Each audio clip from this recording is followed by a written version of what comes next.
Hi, I'm Noah Garcia. And I'm Olivia Venegas. I'm Sarah Tavares. And today we're going to talk about a certain event that a lot of people are talking about for some reason, and that is Coachella. Now, what is our initial opinions of this year's lineup? We can talk about Friday, The Weeknd, SZA, Saturday, Beyonce, Tyler, the Creator, etc. Sunday, Enum, Portugal the Man. There are lots of people headlining. Now, what's your just a general opinions on the lineup at this year's Coachella?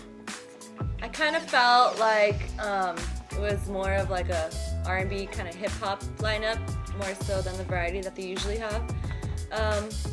But nonetheless, the artists were great.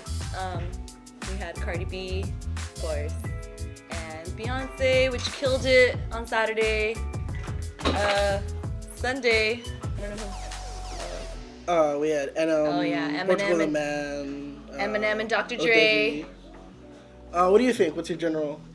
Just the lineup. Like, do you would you have gone? Like, some of us went in the newsroom, some of us didn't. Like, if with this lineup and you had the availability, did this lineup attract you? Like, would you be down to go? Yes. So, like, you enjoyed the lineup. Is there anybody you could have added or taken out, or you're just like, I don't want to hear that. Get out of here. Nobody likes it. We could add a Kid Cudi. That would have been great. That is great. If they would have had some electronica in there, because it is very R&B. I mean, they had Odessa on Sunday and Kygo. Yeah. But I don't know. I wish they would have had like a band, you know, maybe to take off The Weeknd. The Weeknd's already been there. We already saw him like 2 years ago, so I think or 3 years ago, whatever that was. I think if they would have put like a band, that would have been awesome.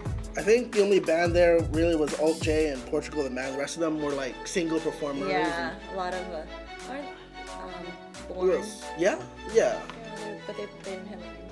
Okay. So it was different. These are just all the people. Was there anybody that particularly you enjoyed? Did you watch any performance that you're like, yes, this is it. This is why I'm watching. This is all I care about.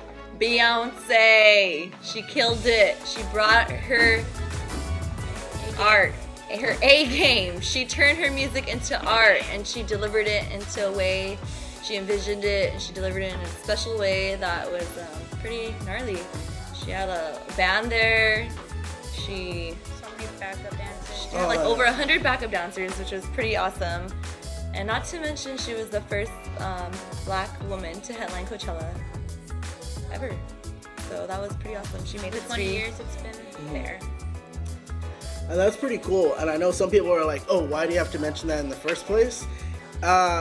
We shouldn't have to mention it, but once it becomes normal, then you don't have to ever mention it again. You know what I mean? You know, it's history. Yeah. So it's part of history, and you know, I agree. Like we shouldn't do that, but that's a different topic. Yeah, that's entirely different topic. I enjoyed the Destiny's Child brought in. I didn't watch it. You didn't watch it? Now, Oh, just Destiny's Child was a classic. That was awesome. They all dressed in their like little army outfits.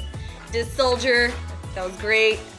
Okay, we on my left we have someone that's just very enthusiastic, and on my right we have somebody who doesn't really care for the event whatsoever. Now we want to go into that and give your Why you perspective. don't? Like, why don't I care? She's never been.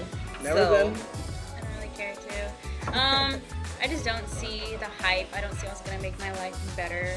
And like, oh yeah, I could be like, I went to Coachella once, but that's not gonna get me anywhere.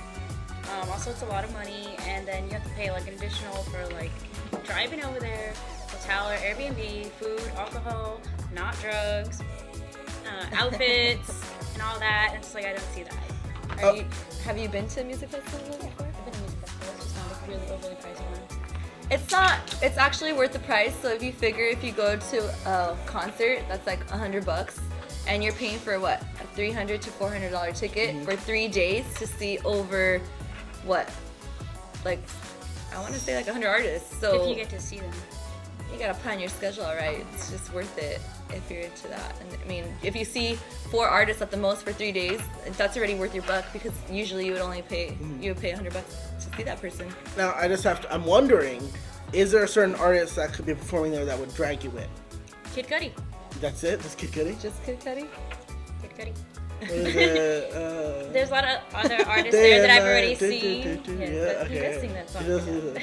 And there's That's a lot of what I other know, artists so. I've seen, or like that I would have liked to see. But ultimately you'd have to bring Kid Cudi to get me, but I don't know if I'm all that important as just one person. But if you want to get Kid Cudi, like, be my guest. All right, you heard us, Coachella lineup people. We demand Kid Cudi. Yeah. And obviously we're your target demographic. College kids with little money but stupidly spending it all the time. So come get at us. I'm Noah Garcia. I'm Olivia Venegas. I'm Sarah Jabars. And this has been Real Talk. Ah!